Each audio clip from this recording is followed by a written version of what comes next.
불가사의란 일반적으로 신비롭고 이해하기 어려운 것 또는 경이로운 건축물이나 자연현상을 의미합니다. 역사적으로는 인류의 뛰어난 기술이나 창의성을 보여주는 업적을 지칭하기도 하며 종종 아름다움과 장엄함을 동반하기도 합니다. 인류 역사상 가장 신비로운 건축물은 무엇일까요? 그리고 그들 뒤에 숨겨진 비밀은 무엇이 있을까요? 고대 7대 불가사의와 같은 개념은 인류가 만든 걸작들로 그 규모나 설계, 건축 기술 등이 당시 사람들에게는 경이로움을 안겨주었기 때문에 불가사의로 여겨진 것입니다. 이러한 불가사의는 각 문화의 역사와 정체성을 상징하기도 하며 오늘날에도 많은 사람들에게 영감을 주고 있지요. 세계 7대 불가사의는 고대와 중세의 대표적인 건축물들로 대표적으로 피라미드가 있습니다. 매년 수백만 명의 관광객이 이집트의 피라미드를 찾지만 그 건설 방식에 대한 정답은 여전히 미궁 속에 남아있지요.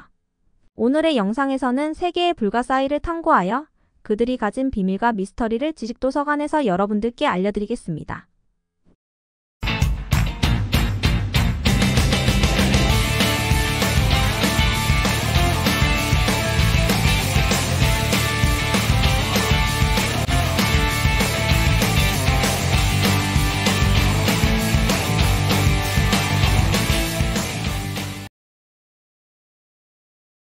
수천 년 전 태양이 가장 뜨겁게 내리쬐는 이 땅에서 인류에 위한 기적이 시작되었습니다. 기즈의 피라미드는 단순한 무덤이 아니라 고대 이집트 문명의 상징이자 인류의 신비로운 도전이었습니다.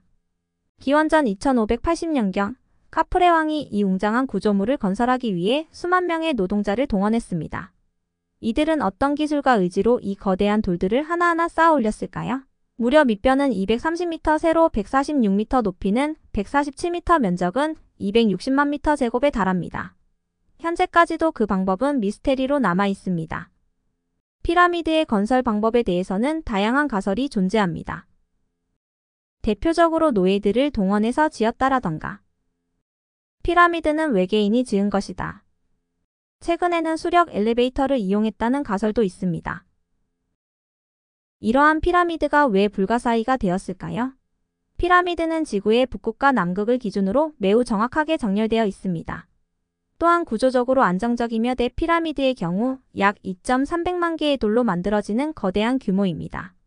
그리고 정교한 시공 기술이 필요했는데요. 고대 이집트인들은 돌을 정확하게 다듬고 맞춰서 쌓는 기술을 발전시켰으며 철기가 발전하기 이전에 찌렛대와 경사로 등을 이용하여 무거운 돌을 이동하고 쌓는 건축 방법을 개발했기 때문이지요. 피라미드의 건축 기술은 여전히 많은 미스터리를 남겨두고 있어 불가사의로 남아있는 것 같아요. 피라미드에는 더 재밌는 사실들이 많이 남아있지만 다음에 더 자세히 다뤄보겠습니다. 오래전 지금은 잊혀진 도시 바빌론에서 전설적인 정원이 한창 피어났습니다. 이곳은 메소포타미아의 중심지로 아름다움과 신비로 가득한 장소였다고 하지요. 하지만 바빌론의 공중정원은 단순한 정원이 아니었습니다. 그것은 사랑과 헌신의 상징이었지요. 단순히 옥상에 조성한 정원이 불가사의로 여겨지는 것이 의아할 수 있습니다. 하지만 당대의 건축 기술로 고층 건물에 물을 지속적으로 끌어올려 수목이 가득한 정원을 조성하는 것은 굉장히 어려운 일이었기 때문이지요. 또한 사랑과 헌신의 의미도 포함되어 있는데 네부카드네자르 2세가 사랑하는 아내 아미티스를 위해 정원을 건설했다고 기록되어 있습니다.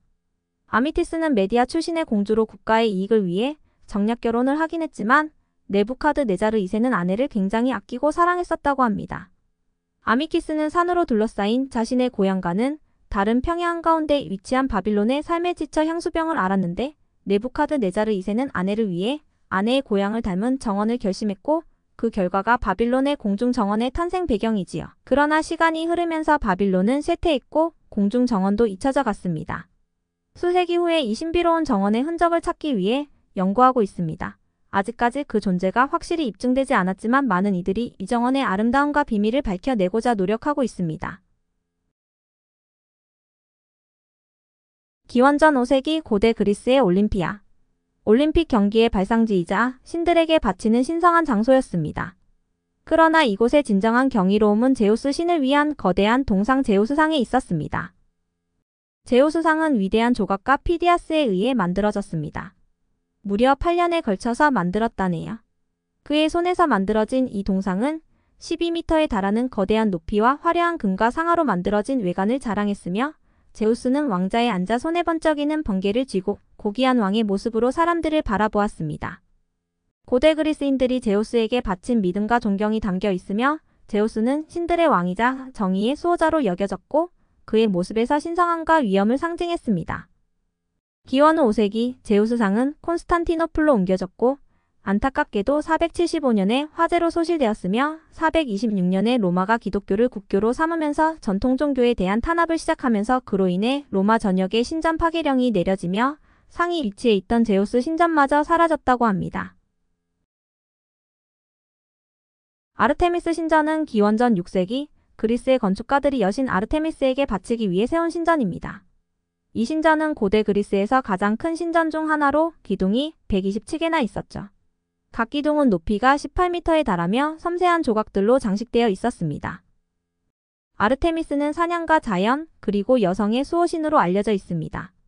그녀는 그리스 신화에서 중요한 역할을 하며 많은 사람들에게 경외의 대상이었습니다. 신전은 그런 그녀를 기리기 위해 만들어졌고 에페소스 사람들에게는 신성한 공간이었습니다. 아르테미스 신전은 종교적 신념의 중심지였으며 신전은 고대 그리스 건축의 정수를 보여주는 웅장한 구조물이어서 10km 밖에서도 보일 정도였습니다. 또한 에페소스 지역의 시민들에게 공동체의 상징이자 정치적 통합의 역할도 하였다고 전해집니다. 하지만 찬란했던 신전은 영원하지 않았습니다. 기원전 262년 고대 갈리아족의 침략으로 신전은 파괴되었습니다. 이후 여러 차례 재건되었지만 예전의 웅장함을 되찾지 못했습니다. 아르테미스 신전에는 재밌는 일화가 있는데 기원전 356년 헤로스트라투스라는 관심종자가 나쁜 짓을 저질러서 내 이름을 역사에 영원히 남기겠다 라는 이유로 불을 질러 두 번째로 파괴되었다고 합니다. 그는 역시 처형당했지만 그의 소원인 그의 이름이 역사의 길이 남게 되었습니다. 그 후에도 서기 268년에 고트족에 의해 약탈당하고 파괴되어 신전의 빛을 잃어버리게 되었다고 합니다. 기원전 305년 마우솔로스의 사망 이후 로도스는 자신의 독립과 번영을 위해 대형 조각상을 세우기로 결정합니다. 당시의 로도스 시민들은 적들로부터의 승리를 기념하기 위해 태양신 헬리오스를 기리는 거대한 조각상을 만들기로 했습니다. 헬리오스는 이 지역의 보호신으로 여겨졌으며 태양을 상징하여 그리스의 해양과 무역의 힘을 나타내고자 했습니다. 로도스의 거상은 약 33m의 높이를 자랑하며 청동으로 만들어졌습니다. 조각가는 리카리우스였고 그와 그의 제자들이 12년 동안 이 웅장한 작품을 완성했다고 합니다. 거상은 로도스 항구 입구에 위치하여 바다를 항해하는 선원들에게 안전과 축복을 기원했다고 합니다. 모든 영광은 영원하지 않았습니다. 기원전 226년 대지진이 로도스를 강타하면서 거상도 큰 피해를 입었습니다. 이후 이 조각은 더 이상 세워지지 않았고 결국 654년 아랍의 침략으로 잔해가 팔려나갔다고 전해집니다. 고대 세계의 불가사의 알렉산드리아 등대. 기원전 3세기 알렉산드리아는 무역과 학문의 중심지로 번영을 누리고 있었습니다. 하지만 이 항구는 넓은 바다와 변덕스러운 날씨 때문에 많은 선박들이 길을 잃곤 했습니다. 왕은 이 문제를 해결하기 위해 뛰어난 건축가 소스트라토스에게 명령을 내립니다. 그는 고대의 기술로 높이 130m에 달하는 거대한 등대를 설계했습니다. 알렉산드리아 등대는 3개의 층으로 이루어져 있었으며 가장 위에는 큰 불을 밝히는 화재가 놓였습니다. 이 불빛은 먼 바다에서도 보이게 설계되었죠. 불을 밝힐 때는 땔감으로 전나무를 썼는데 학자들은 등대의 불을 밝히는데 100만 그루의 나무가 사용되었을 것이라고 추측하고 있습니다. 등대 안쪽에는 계단이 전혀 없고 옥탑까지 나선형 경사로로 이어져 있었습니다. 이 불빛은 단순한 항해의 지침이 아니라 알렉산드리아의 위대한 문명과 희망의 상징이었습니다. 많은 선원들은 이 불빛을 보고 안전하게 항구로 돌아올 수 있었습니다. 하지만 세월이 흐르면서 등대는 자연재해와 전쟁으로 여러 번 파손되었습니다. 그럼에도 불구하고 사람들은 이 등대를 잊지 않았고 다시 재건하기 위한 노력을 멈추지 않았습니다. 잔해가 일부 남아있었지만 그마저도 1480년 이집트 맘루크 왕조의 술탄 카이트베이가 그 잔해로 카이트베이 요새를 만들며 완전히 사라졌습니다. 오늘날 알렉산드리아 등대는 사라졌지만 그 유산은 여전히 많은 사람들에게 영감을 주고 있습니다. 기원전 5세기 할리카르나소스는 고대 그리스의 중요한 도시 중 하나였습니다. 이곳을 다스리던 마우솔로스 왕은 강력한 통치자였지만 그의 진정한 힘은 아내 아르테미시아이세에게서 비롯되었습니다. 두 사람은 서로를 향한 깊은 사랑으로 알려져 있었고 그 사랑은 세상을 초월하는 특별한 것이었습니다. 전설에 따르면 그녀는 남편 마우솔로스의 육골에 와인을 섞어 마시고 슬픔에 잠긴 가운데 숨진 것으로 알려져 있으며 이 전설로 인하여 아르테미시아는 헌신적인 아내의 상징이 되기도 하였다고 합니다. 그의 죽음을 극복하기 위해 영원한 기념비를 세우기로 결심합니다. 그렇게 해서 영묘 건설이 시작되었고 아르테미시아는 최고의 조각가와 건축가를 모았습니다. 그녀는 자신의 사랑을 담아 이 영묘를 세우기로 결심했고 그 과정에서 자신의 슬픔을 예술로 승화시켰습니다. 영묘는 높이 약 45m 당시로서는 상상할 수 없을 만큼 거대한 구조물이었습니다. 그리스의 섬세한 조각 기술과 이집트의 거대함 그리고 페르시아의 정교함을 결합해 만들어졌죠. 이러한 다양한 요소가 결합된 이 건축물은 36개의 코린트 양식 기둥으로 둘러싸여 있었으며 정교한 조각들이 장식되어 있었습니다. 영묘 꼭대기에는 마우솔로스와 아르테미시아가 전차를 타고 있는 조각상이 자리 잡았다고 합니다. 또한 각 조각은 신과 인간, 그리고 사랑과 죽음을 이야기하고 있기도 합니다. 그 당시 사람들에게 왕의 영광을 알리고 후대에까지 그를 기억하게 만드는 중요한 역할을 했습니다. 마우솔로스의 영묘는 약 1600년 동안 그 위용을 자랑했지만 결국 지진으로 인해 무너지고 말았습니다. 영묘의 잔해들은 그마저도 중세 십자군 기사들에 의해 요새 건축 자재로 사용되었고 현재는 그 자리에 남아있는 것이 거의 없죠. 마우솔로스의 영묘는 비록 그 원형을 더 이상 볼 수 없지만 그의 이름은 마우솔레움이라는 단어로 남아있습니다. 인도의 타지마할이나 러시아의 레닌, 마우솔레움이 대표적입니다. 오늘날 웅장한 무덤을 일컫는 이 단어는 바로 그가 남긴 유산을 상징하죠. 그는 사후에도 기억되기를 원했고 그의 영묘는 이를 완벽히 실현했습니다. 따라서 마우솔로스의 영묘는 단순한 무덤이 아니라 그 시공을 초월해 인간의 창의성, 사랑 그리고 죽음을 기념하는 상징적인 의미를 가지고 있는 불가사의입니다.